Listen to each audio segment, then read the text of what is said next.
Relax, the press box is closed, but the mic is just getting warmed up. Welcome to the Hockey Writers Inc. Join your host, Ron, as we talk all things Philadelphia Flyers and Lehigh Valley fandom.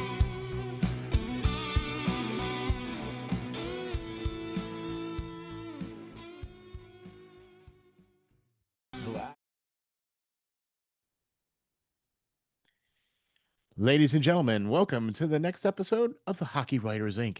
with your special guest, the main man, Russ Cohen. How you doing, Russ? Good, Ron. How are you? Oh man, I'll tell you what, we got hockey. Yeah, all right. The Flyers are playing hockey. I mean, okay, we got hockey. All right, so we're gonna get Yep. into a whole bunch of great stuff here. The fact that the Flyers are playing, they've had their home opener and everything as well too. So going to be getting into a lot of great stuff here. We're talking about episode number 207. How about that? Episode number 207 and Flyers' first three games. And we're getting some insight here from the great Russ Cohen. So let's dive right in, shall we, Russ? Yeah, sure. Let's do it. Okay, good deal. So the first three games, Flyers. I'm interested to hear what you think about the first three games.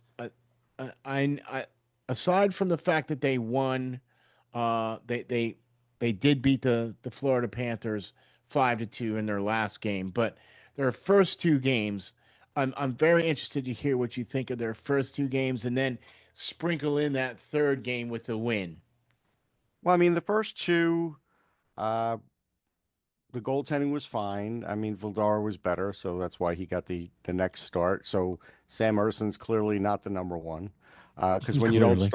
when you don't start the home opener and you don't start the first game, you're not the number one. So there's that. So we learned that. Uh, Defense is still askew. It's not great.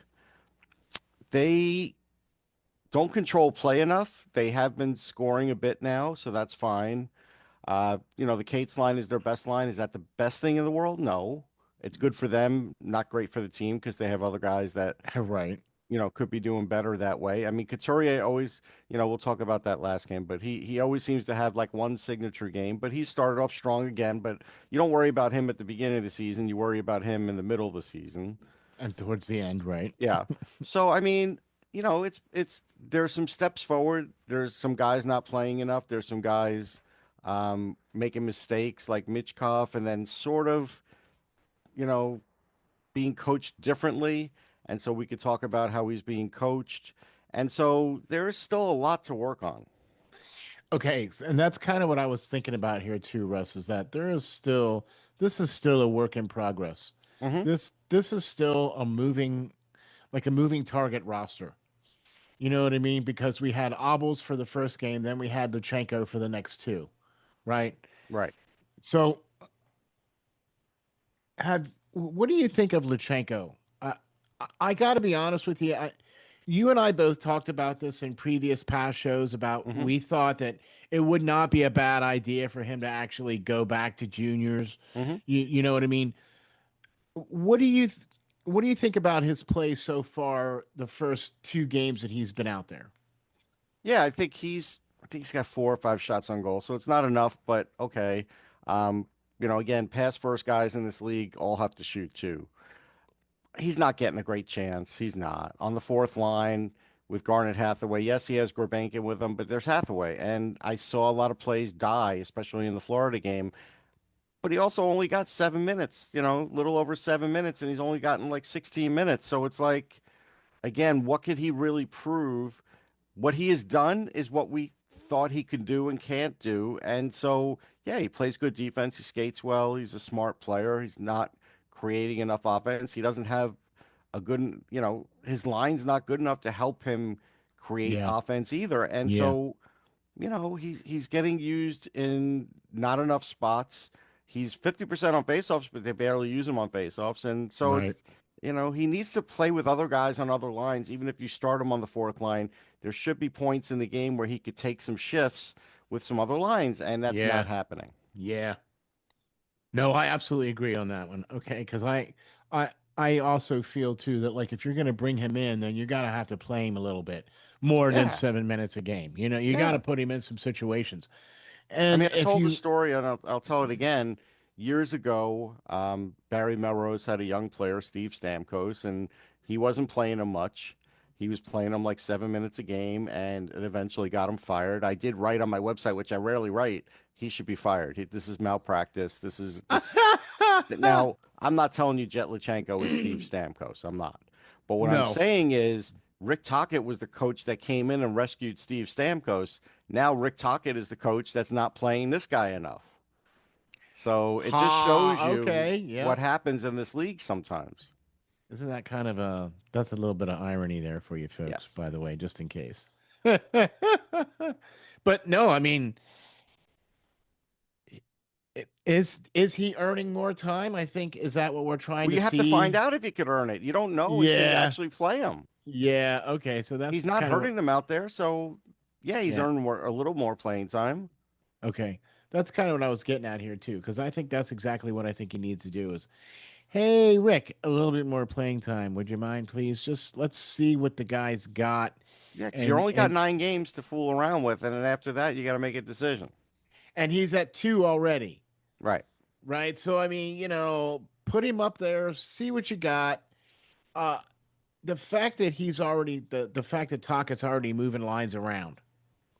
You know what I mean? Like I think we're going to continue to see that until we start seeing some chemistry Well, except for or the Cates line, he'll move every other line if he has to.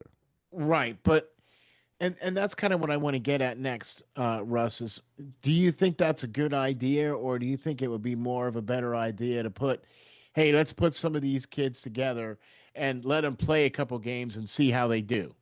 No, I think you go with the Cates line, but it doesn't mean you can't have variations of it during the game, or having Luchenko join. I don't know, even the top line for a shift or two to kind of mix it up. You always could do that. But no, I think leaving the Cates line alone is good. I don't think Tippett has found his line yet. I don't know where he fits on the roster as far as with Tocchet, and Michkov is, he got sat for a period in the third period for Gurbankin, which is good for Gurbankin, because he certainly has played well enough to earn some extra time. Uh, but with Michkov, it's like this. Everybody was like, well, he's going to be better for playing for Torts. Well, he wasn't. He was better without Torts. He was better when Torts was gone. Now Right. he's got Tocchet, and Tocchet has more demands than than Michkov had on him after Torts left. And so now it's like, okay, well, with the demands, he tends to not be himself. So you don't see him trying Michigans. You don't see him shooting from the corner. So now you're getting a version of Matvei Michkov, and maybe that'll change when he gets more confidence. But now he's getting fewer minutes, and he's not a factor. And he's I'm supposed to be a factor. So that's the clunky part of this. see, I'm glad you talked about that, Russ, because that's kind of the one thing that I was a little bit scratching my noggin on about as well, too. Like, why would you be cutting this guy's minutes? Why would you be playing other I mean, it's I mean, they okay, said he great. had an ankle problem before that, fine. But Tocchet said last game he skated fine and he looked fine, but then you cut his minutes. So, like, he couldn't have been that fine. Or right. And I So didn't I see never go by what a coach says. I always go by what a coach does. you have to. You have to go by what they do, right? You know what I mean? Because Yeah, uh, you know, coach will say one thing one night and then they'll say something completely different the next right, night. right. As long as it fits into what, Yeah, as long as it fits in for them, you know what I mean? So yes. yeah, I'm with you on that. I'm with you. But as far as I'm concerned, I do agree. I think the cutting back of the Michkov and the putting of the Luchenko down on the fourth line. Okay, I get that for you know to try to get your feet wet, but you only have so many games, like Russ said, and I think you need to play him in certain situations just to see what you got, to see how he's going to react, to see what's going to happen. Yeah, At this point, what do you have to lose? yeah. I mean, I get you're trying to win, but you also need to try and see what you've got in this player. So again, they're going through the same balancing act that they did with Torts. And so like and I remember everybody was like, "Well, don't worry, before the deadline, whatever, guys will get their chance." You don't get that with Luchenko. If he's hanging around by then, either the Flyers are burning another year on his contract because they played him too many games, or they're not playing him much at all, and they're just kind of playing him sparingly, and that doesn't help. And so, yeah, that's the weird situation. And then Gurbenkin right now, uh, maybe he's a fourth liner, and that's what I initially thought. But there's a chance he could play a third line role. But you can't play a third line role if the Cates line's the third line. But what you could do is move up the Cates line, and then let Gurbenkin play on the third line, and then mix that up with Tippett and whatever Well, I like that idea. because Tippett's not doing much. So, Right. but I no, I like that idea, Russ. I think that's a good idea. If you move the don't Cates change line, that line, just move it up. yeah, just move it up, right? Instead of it being a third line. Okay, yeah, I like that idea. I like that idea too. Yeah, yeah. All right, yeah, all right. Well, so the first two games, honestly, I didn't. I disagreed with the goaltender interference call that they I made. didn't. You know why? I'll tell you why. Um, Look, I don't pretend to know the rule. Nobody knows that rule. Right. But Freddie Anderson is usually not that verbose when True. something happens and he felt Yeah, he Sanheim's was stick definitely, yeah. and he was like, listen, and I knew the Flyers were trying to rush off the ice for a reason to try and kind of get away with something, which is fine. All teams would do that.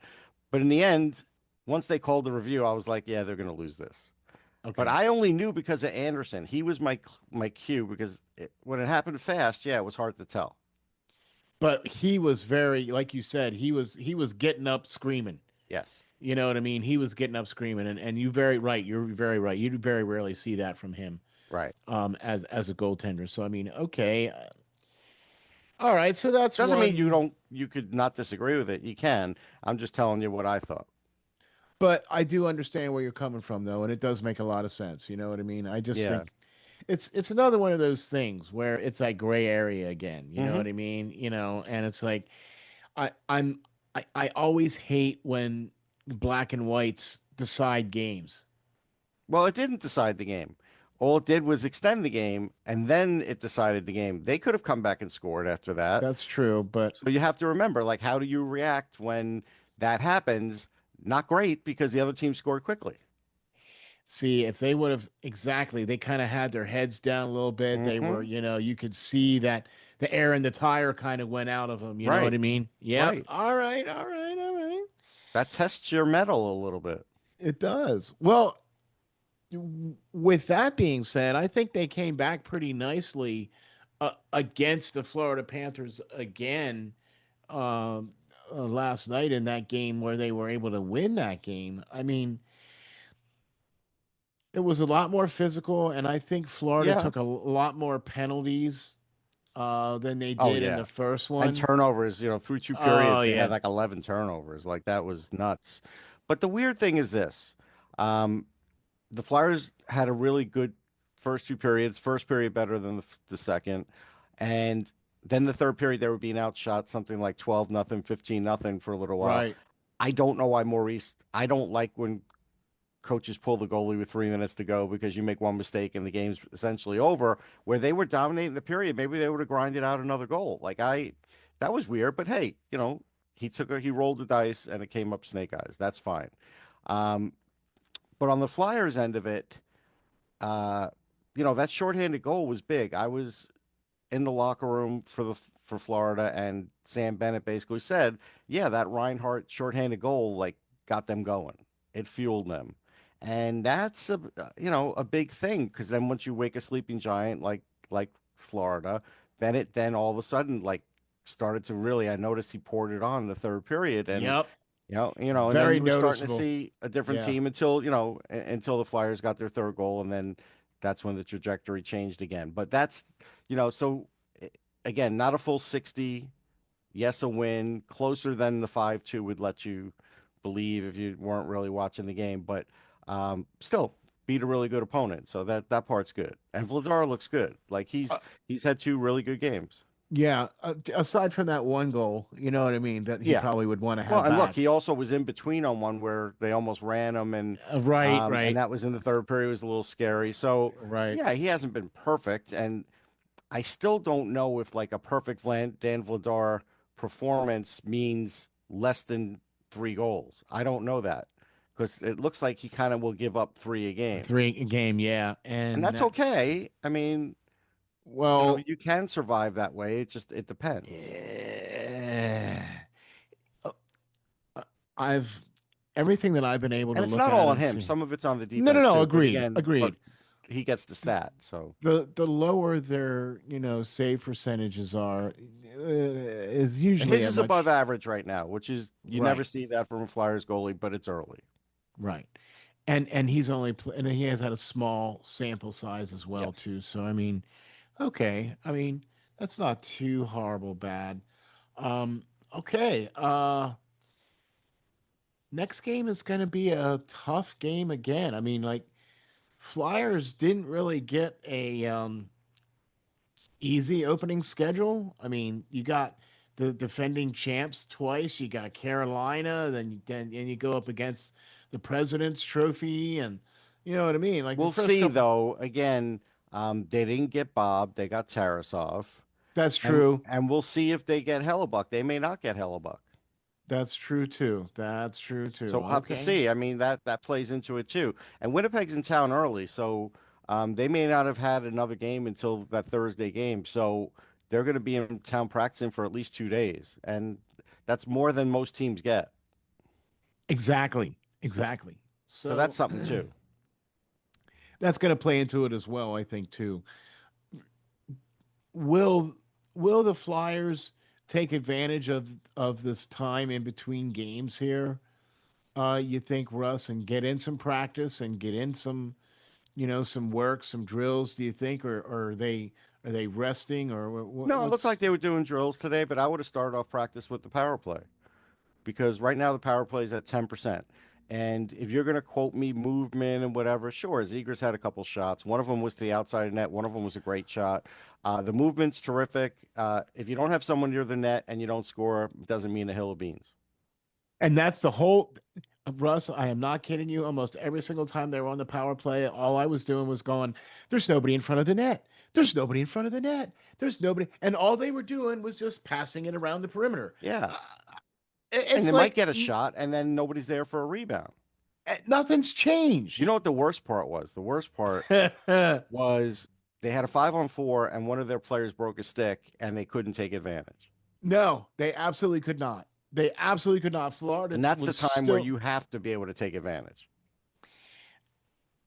I don't care who you are, man. You with some of the talent that the Flyers have, meaning Zegras, Mitchkov, You could Couturier, add Andre. He didn't get any Konechny, power play time. right? But there's a plethora of players that are talented enough to put the biscuit in the basket. Mhm. You know what I mean? And so you would think that the Flyers would have at least a middle of the road power play, but they just aren't there. You have to have at least a couple of guys that have their focus on shooting and scoring, and generally on their power plays, they usually have one. Now, if your one is like Washington and you've got Carlson at the point, who also has a good shot, and it's Ovi, okay, Yeah, but they don't right. have Yeah. that. But they don't No, have that. no, they don't. No, they absolutely do not. And And the second power Drysdale, play has been better than the first power play. I was just going to say, and Drysdale, I just don't see him as being that QB of Yeah, he had the. a better game, but and he took one good shot on that, but there's not enough. Not yet. Okay, okay, right. So you're on the same page with me with that as well too. Hmm. I'm not seeing that from Drysdale. So okay, well, so couple games coming I'll up. tell you who So does have a goal, though. G. William has a goal. there you go. Well, I mean, Danny Briere said they have other defensemen like him, and it's like, okay, maybe they don't. Right, right. And how about those Phantoms coming out of the gate? Yeah, Phantoms look good out of the gate. Oh my gosh. I mean, it's also a tale of goaltending because Bjarnason needs experience, and I think he flopped one time in the Yeah, second in his game where, it's okay. I mean, that happens. But, Kolosov is a pro goalie. Like he's got a lot of experience. So you expect that he'll come out of the gate like really strong. And he did. My whole thing is, will he stay there the whole year? Like, we'll see. I still question that. because we But haven't seen that from him. That correct. So I have, consistency yeah. all the way through, right? No, not the consistency all the way through, just his willingness to play a whole But year there. right, that's what I Yeah. meant to say. So Sorry, will he my do my that? mistake.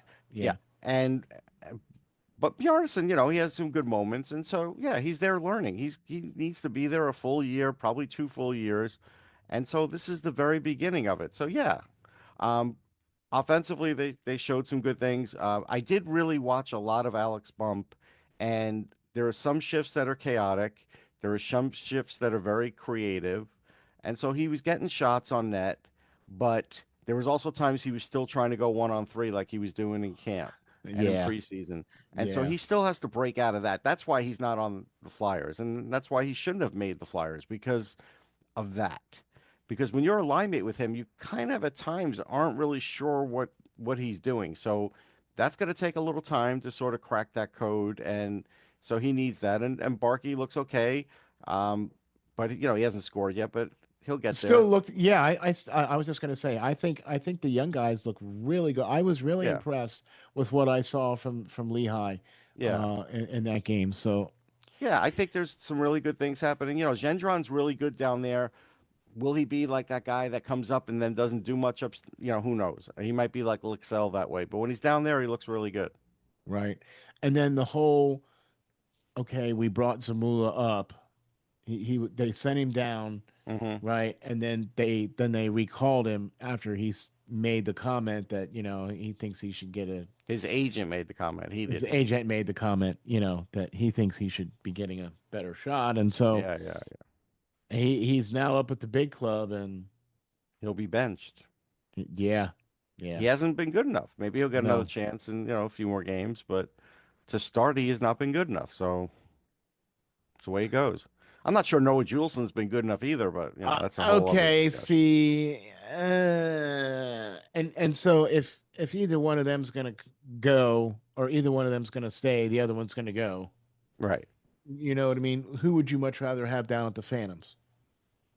Well, I think it's easier to put Zamula there because Julesen's played longer in the NHL, but it's a close one either way. But Tuckett likes Julesen. I think there's no question he's staying with the team. So I don't Okay, even think there's a point in talking about it.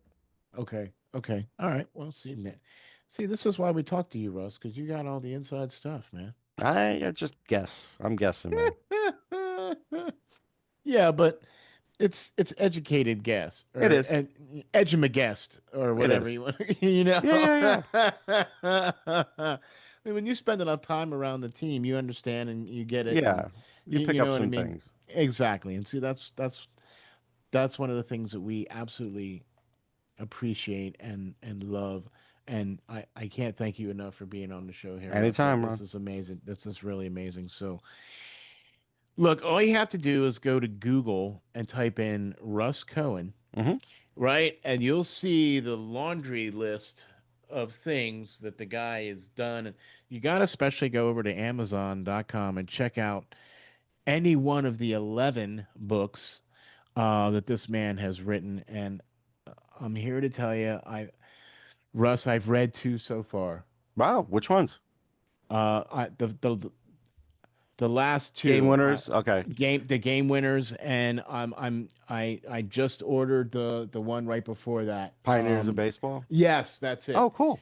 Thank you. Okay, I'm not a baseball guy, okay, by any stretch of the word, but like I read the Art Rooney book, Yeah, yeah. right, and I read the Dick LeBeau book. Okay, hey, I'm a Steelers guy, but I like reading about that kind of stuff. Did you read the book about Aaron Rodgers complaining about the field? Oh, boy, that was a look. Yeah, I'm sure that went over well. That no, because Boswell completely missed a field goal because his foot slipped and he went down. No, I know, but then he called the field inferior, and I'm sure the Roonies love that. And they even said during the broadcast that this is the last game that this sod is going to have. There's going to be new sod laid down the very next day because they play uh, the Panthers, the Pitt Panthers, play on that same field, and they also do the high school football Okay. championships. They do on that field as well too, right? So I mean that field's had a lot of work in just a short amount of time. So it's sad when it costs probably one of the best kickers in football a field goal because his foot totally digs in and slides, and leaves a big old divot and he goes down and the ball just went bloop boop. I was like, Yeah, yeah, okay. yeah. So I'm sorry, we went a little bit off We tangent did. here on a hockey show. We started talking football. Okay. Anyway, circling back around to to, to the boys there in orange and black. Um, I'm liking what I'm seeing. There's some good things, Yeah, there's definitely some good things. but there's still some things that need to work on. Oh yeah. There's clearly things that need to be different, and Play a full 60. You got to start with that. let's start with that. So, Um, thank you very much, Russ, for hopping on. Like I said, all I have to do is Sure. go to Google. But tell the folks where we can find a majority of your stuff, sir. Yeah, sportsology.com, NHLdraftbuzz.com, Off the Post Radio on YouTube. That's another podcast I do. I just put out a article on elite prospects on JP Herbert. You could check that out on elite prospects, Ooh, and there's a few more coming there too. ooh, nice. I just did a little. He was a player of the week for the draft, the prospect Hmm. hockey, and I did a little video on him. Cool. And yeah, oh man, he Yeah, looks he's so he's good. very talented player. I agree 100%. But this has been the Hockey Writers Inc., episode number 207. Holy moly. And we're 3 games deep into the season here, folks. And thank you all very much for tuning in and checking us out. By the way, hop on over to lowercaseblues.net. That's lowercaseblues.net. Check out all the great stuff they got going over there from all their great swag. They got a new album out. They got some videos on there, and they got some great tour dates. If you're on the East Coast in the Delmarva area, you got to check out Lowercase Blues. Go to lowercaseblues.net, get all their great dates, get some swag, check out their videos. Their music is great. They're the theme song for the Hockey Writers Inc. Thanks to Jake and the boys. Really appreciate that. Really appreciate you, Russ, being on the show. Thank you very much, sir. All right. See you next time. All right. Thank you all very much. I am Ron, your co host, and you can catch me on X at RNJ underscore media. And you can also check out the Hockey Writers Inc. at HCKY Writers Inc. on X. We will catch you all on the next one.